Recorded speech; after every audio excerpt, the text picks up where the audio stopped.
Saudações nerds, e sejam bem-vindos ao Cetra Comics. Acho que não ficou bom, né? Saudações nerds, aqui é o Mr. Faga, e sejam bem-vindos ao Cetra Comics.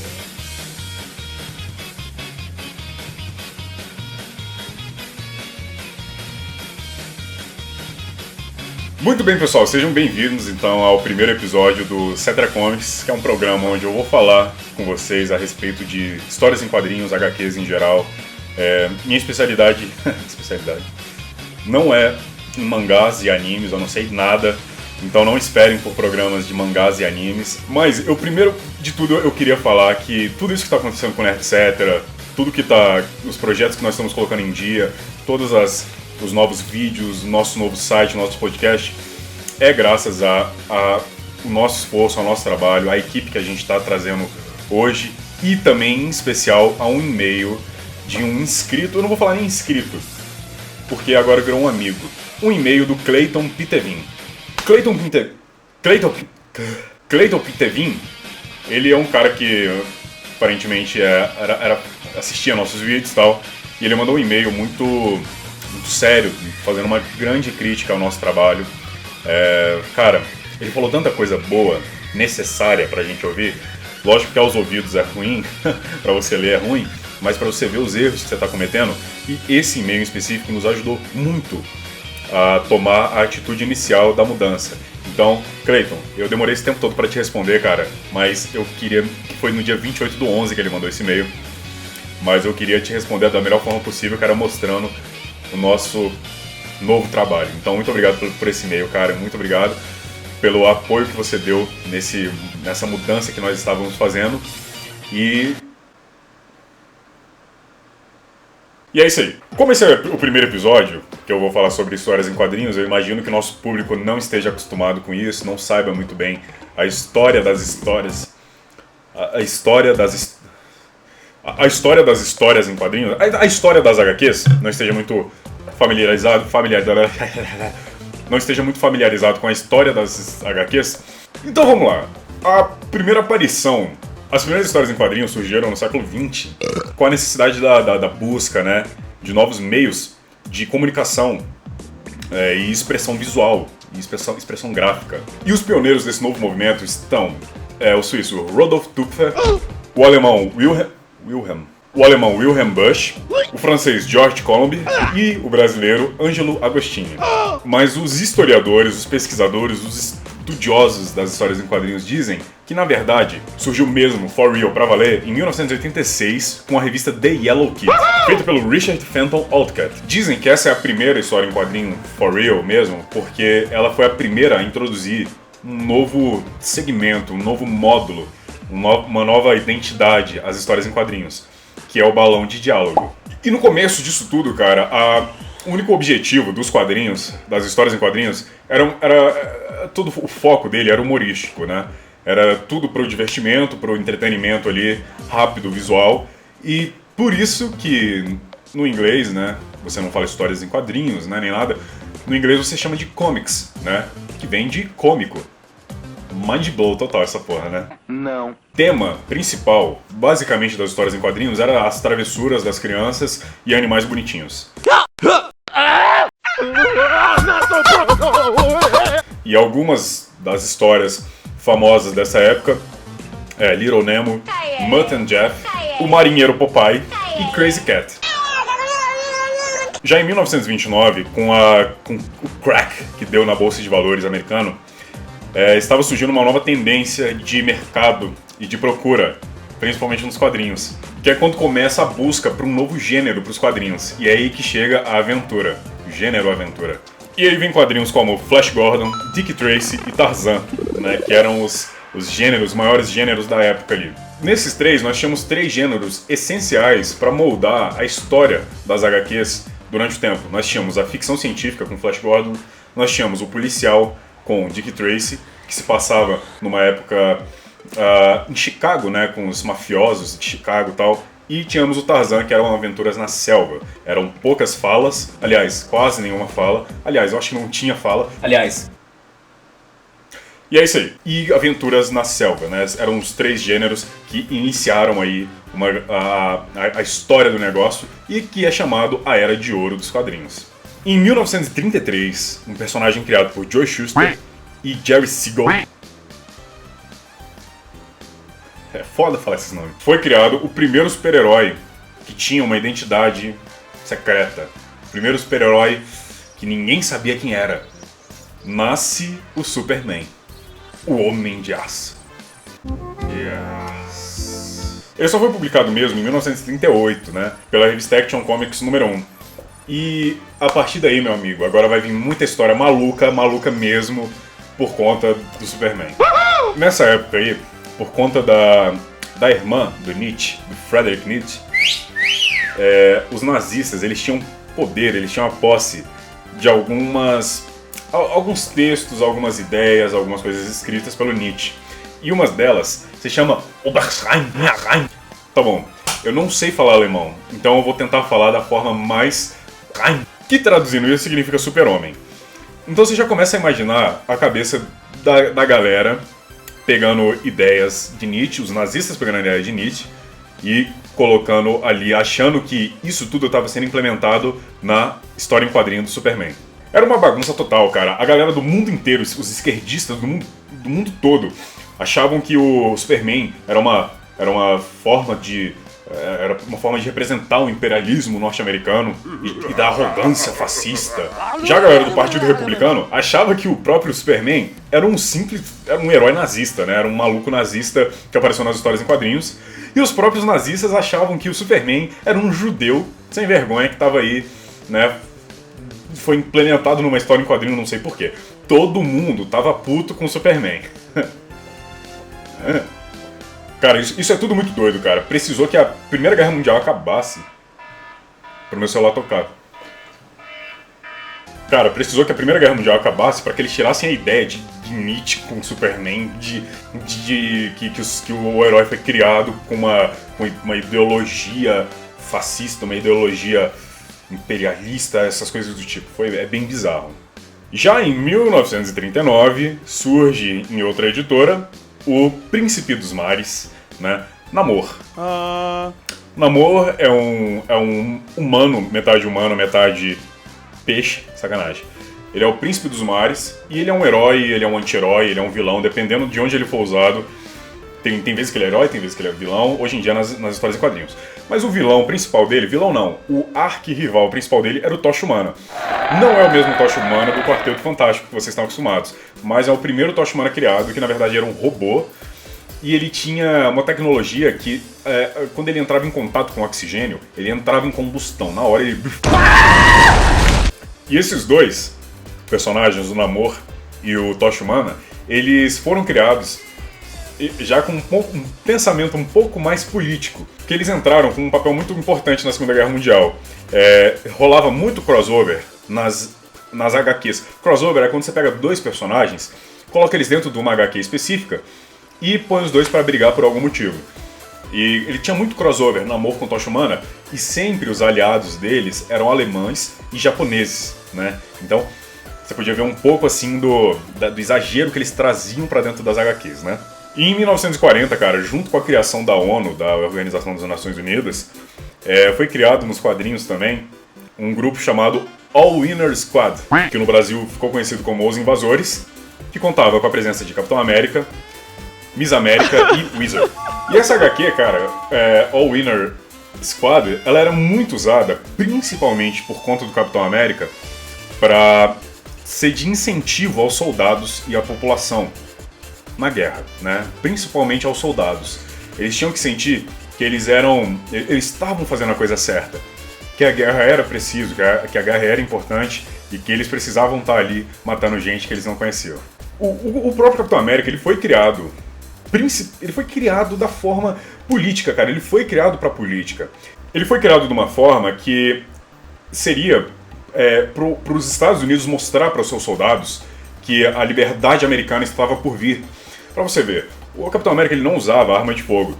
Ele não usava pistola, não usava metralhadora. O parceiro dele, o Bucky, usava às vezes uma metralhadora e tal, mas o próprio Capitão América ele só usava um escudo, que no começo era um escudo meio não era triangular, era tipo uma flecha assim apontada para baixo. Depois virou aquele círculo, mas era para mostrar a liberdade americana, era para mostrar que os Estados Unidos estavam apenas se defendendo da guerra, os Estados Unidos era o mocinho da guerra e tal, e aí vinha aquela imagem heróica do Capitão América, um homem grande, forte, bonito, que defende seus soldados, que não dispara um tiro contra ninguém, né? Que usa apenas seu escudo para se defender. E se você tem alguma dúvida disso, se que o Capitão América foi criado nisso, você pode ver pelo vilão dele, que é um nazista treinado por Hitler para trazer as ideias do Terceiro Reich, totalmente sanguinário, né? É um nazista maluco, que é o Caveira Vermelha. Então daí você já tira assim, porra, parece muito com o cenário que estava acontecendo nessa época, né?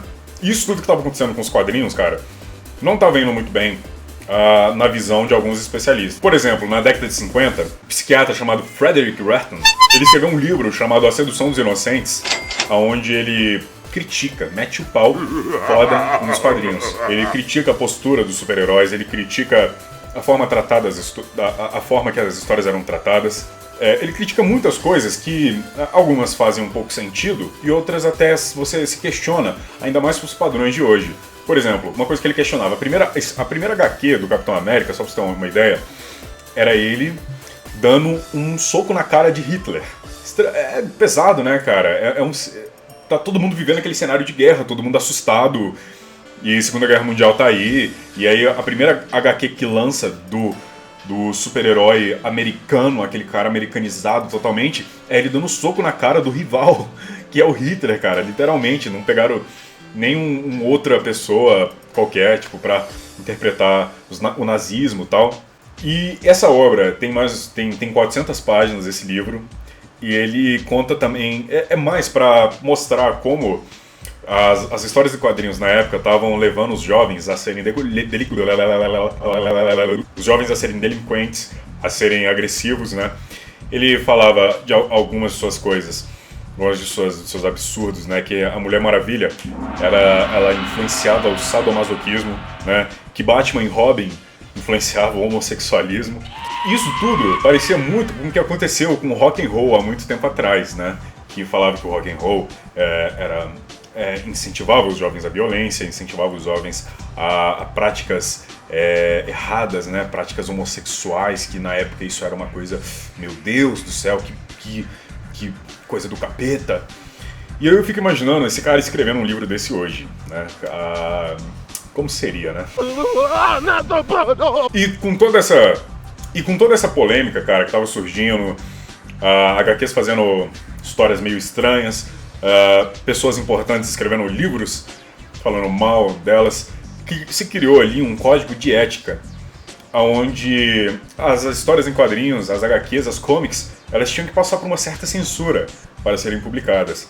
E uma editora chamada EC Comics, ela sofreu muito por isso, porque ela tinha contos de terror, ela tinha contos de suspense policial, que envolvia monstros, envolvia policiais dando tiro em bandidos e tal. Isso caiu no código de ética, né? E ele perdeu a maior parte das suas obras. Mas ficou uma, que era humorística, que passava pela censura, que é a famosa Mad. Todo mundo deve conhecer a revista Mad. E, cara, nessa história, o humor, né, a sátira, a filosofia, estava entrando um pouco melhor no universo das HQs, no universo das comics, pelo fato dessa censura estar rolando, né? Quando Charles Schulz criou a revista, que na minha opinião, é uma das melhores HQs do mundo pra você ler, cara. A Peanuts, que contava a história do Charlie Brown, rapazinho, meio que indefeso, desajustado das coisas, não sabia o que queria, era um cara que era muito fraco, muito frágil, passava insegurança, né, que os jovens viviam da época, né? Era um perdedor nato, né? Mostrava a falta de iniciativa das pessoas. E na mesma revista Peanuts, tinha o cachorro do Charlie Brown, né? Que era um beagle dorminhoco, ficava dormindo na casinha vermelha dele lá, filosofando o dia todo, que é o famoso Snoopy, que é um dos personagens hoje mais icônicos do mundo, né, do mundo pop. Mas na década de 50 ainda, cara, o medo tava assolando o mundo, né? Os soviéticos fizeram a bomba nuclear e os americanos, qualquer coisa que fizesse barulho perto deles, eles matavam. Eles atiravam e eles destruíam. Daquele modelo The Way of American Living, né? E pra população, cara, o alvo todo era a caça aos comunistas, né? Tanto que revistas como o Namor e o Tocha Humana mostravam claramente isso. Algumas capas do Namor apareciam ele dando porrada nos comunistas, cara. A galera com os capacetes de martelo e foice e tal. E o Tocha não, o Capitão América. E o Capitão América enfiando a porrada também comunista. E esse era o objetivo agora. Não existia mais japonês, não existia mais alemão. Era a caça dos comedores de criancinhas. Todo mundo sabe que comedores de criancinhas quer dizer os comunistas, né? Que eram chamados assim. E no meio a essa bagunça toda, cara, da era de ouro, dos quadrinhos, que foi até a década de 50 aí, na década de 60 surgiu a renovação dos super-heróis, né? É o que nós chamamos de Era de Prata. Que aí chegou o novo Flash, chegou a volta do Flash, né? Do novo Flash, um novo super-herói incrível. A volta do Superman, a volta do Batman, a volta do Aquaman, da Mulher Maravilha, a criação da Liga da Justiça, né? Tava tornando algo não político, não para soldados, não para filósofos, não para sei lá, comunistas, não para ninguém, cara. Mas estavam sendo criados super-heróis para pessoas normais, pessoas que queriam ler, que queriam conhecer a história de um super-herói, queriam se identificar com um super-herói. E aí o sucesso, cara, da Liga da Justiça, da DC Comics, tava muito alto, cara. Tava uma coisa absurda, assim. E o Martin Goodman, que era o diretor da Atlas Comics, ele falou, vem aqui, Jack Kirby e Stan Lee. Chega aí. Olha quem ele chamou, Jack Kirby e Stan Lee. Ele falou, cara, eu preciso que vocês criem um grupo de super-heróis para combater a Liga da Justiça em termos de grandeza, né? Ele queria criar um grupo de super-heróis que pudesse bater de frente com a Liga da Justiça, em número de vendas, em número de fãs, né?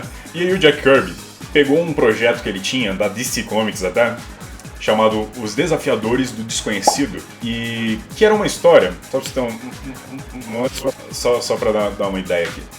Os Desafiadores do Desconhecido era uma história de 4 cientistas que eles iam pro espaço, eles faziam uma viagem pelo multiverso atrás de uma criatura onde essa criatura podia ser o equilíbrio do universo. E aí o que eles pensaram? Vamos pegar esse grupo, vamos colocar superpoderes nele e vamos transformar isso numa família. Bom, eu já dei pra vocês que eles viajavam no espaço, que eles iam pro multiverso, né? Que eles procuravam seres cósmicos, seres celestiais, seres alienígenas que poderiam ser o equilíbrio do universo. Cara, na Marvel, quem lembra isso? Quarteto Fantástico, né, cara? Foi assim que surgiu o Quarteto Fantástico, o primeiro grupo pra bater de frente ali com a Liga da Justiça, da DC Comics. E era uma família, né, que tinha o Reed Richards, que é meu super-herói preferido. Aliás, Quarteto Fantástico é o meu grupo de super-herói preferido. E meu herói of all time, de sempre, preferido é o Reed Richards. Eu sou fanzaço dele. E em 12 de abril de 1961, o cosmonauta, ou viajante do espaço... eu não sei como é que se chama, o astronauta Yuri Gagarin, ele foi o primeiro homem a chegar no espaço, né? Ele foi o primeiro homem a sair da atmosfera da Terra. E lógico, não era americano, né? Então, aí olha a merda que deu. Ah, meu Deus do céu. Roubaram meu busquinha! Os soviéticos foram pro espaço. E agora?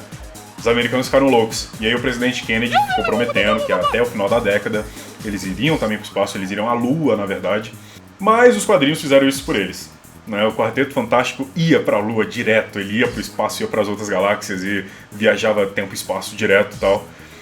E tem uma frase muito legal, muito importante até para as HQs nessa época, que é tipo um beat slap na cara dos comunistas, que é a Sue Storm, ela pede pro Ben Green, o coisa, pra pilotar o foguete que o Reed Richards consertou, né? Que construiu, quer dizer. E aí ela fala pro Ben, o Ben não queria pilotar, né, o foguete e tal. Aí ela fala, Ben, nós temos que tentar pilotar, nós temos que tentar ir pro espaço. Os comunistas já foram. Você quer ficar atrás dos comunistas? Que soco na cara, velho. Que soco na cara político, né, cara? Os comunistas já conseguiram. Você quer ficar atrás dos comunistas? Caraca, bizarro, né, cara? Então, assim, mesmo nessa época ainda rolava um pouco dessa intriga política, né? Devido a todo esse sucesso que estava tendo, os quadrinhos, alguns quadrinistas famosos como Steve Ditko, Don Heck, Gene Colan, John Buscema e John Romita, essa galera toda juntou e criou hoje o maior escalão de super-heróis que nós conhecemos, né? Eles criaram a Marvel. E já na década de 70, começou a surgir algumas HQs, algumas comics, undergrounds, né? Que eram histórias que tinham muito apelo sexual, nudez, drogas, coisas mais do cotidiano normal do ser humano, assim, sabe? Mas, assim, bem do lado sujo da parada, né? Bem do lado negro da coisa. Alguns exemplos dessas HQs tem a Corto Maltese, a Ken Parker e Heavy Metal, né? E eram tudo gêneros muito obscuros, cara. Era você andar em Nova York, do lado negro de Nova York, acho que é o Brooklyn, né? O Bronx, à noite, de madrugada e sozinho, e você ainda é uma mulher só de calcinha e sutiã, saca? Era umas coisas bem absurdas, cara, umas coisas bem escrota. E isso puxou um pouco, nos anos 90, a criação da graphic novel, né? As novelas gráficas, ou romance gráfico, né? Na verdade. E surgiu algumas revistas de heróis que nós já conhecíamos, mas de uma forma mais dark, uma forma mais obscura, uma forma mais gótica, emo, sei lá. Nessas graphic novels eram gêneros mais assim, era crise de identidade, violência, sensualidade, tudo isso que envolve um lado mais negro da coisa, né, das histórias, né, de heróis normais. Surgiu uma versão mais dark de Batman, né, com o Cavaleiro das Trevas, de Frank Miller. Ele também fez a Elektra Assassina. Watchmen surgiu aí. Surgiu a revista que, pra mim, eu sou apaixonadíssimo. É uma das histórias mais incríveis do mundo, que é o Sandman, do Neil Gaiman. E, cara, entre outras aí. Chegamos na década de 90, alguns editores, alguns quadrinistas, algumas pessoas que trabalhavam na Marvel e na DC, saíram da Marvel e da DC e criaram a Image Comics, que contava histórias como Savage Dragons, Wildcats, Cyberforce, Striker Force, Spawn. Criou histórias novas que não são muito conhecidas, mas são muito boas. Uma que eu indico muito é Cyberforce. É muito legal, cara. Parece um pouco com X-Men até. É uma pegada bem legal pra você ler. E isso, principalmente com uma que surgiu também, chamada The Darkness, isso trouxe uma nova era, um novo estilo para as HQs na década de 90, que eles começaram a pegar inspiração de mangás, né, dos traços do mangás, de desenhos de mangás. E também da colorização computadorizada, né? Então, assim, a textura das revistas era diferente, né? Você tinha um papel diferente também. Era um papel um pouco melhor de pegar, não era aquele papel seco que parece uma lixa quando você passa o dedo, né? Então, na década de 90 veio muito essa influência dos mangás, né? Que são as histórias em quadrinhos japonesas. E também da colorização por computador, né? Whatever, vocês entenderam. E bom, cara, eu acho que eu falei demais já. Eu acho que deu pra contar uma história bacana. Eu acho que deu pra informar um pouco. Legal, assim, deu pra deixar vocês um pouco informados de como foi o surgimento das histórias em quadrinhos, de como foi a treta, né, pra acontecer tudo isso. Eu acho que vocês não imaginavam que tinha todo esse problema político, esse problema social, né, que rolou e tal. E, cara, no próximo episódio eu vou tentar trazer um pouco pra vocês, explicar um pouco sobre a DC e a Marvel, né, a diferença entre as duas, um pouco da história das duas, só pra manter vocês informados de algumas coisas iniciais. Mas, caso você queira que eu conte uma história específica, sei lá, eu queria muito que você falasse, cara, deixa eu ver uma história aqui, de Juiz Dredd. Queria que você falasse sobre Juiz Dredd. Eu vou ler os comentários mais votados pedindo pra falar a história de algum personagem, eu com todo prazer falarei. E essa é E essa é a ideia do Cetra Comics, é manter vocês informados sobre as histórias em quadrinhos. No começo eu vou falar um pouco mais de história do que as coisas atuais. Mais pra frente, quando vocês forem acompanhando mais, vocês vão acompanhar o que eu tô lendo também, eu vou dar análise do que eu tô lendo ultimamente, tudo. Espero que vocês tenham gostado. Se você gostou, não se esqueça de você clicar aqui no gostei, de adicionar os favoritos, isso ajuda bastante no nosso trabalho.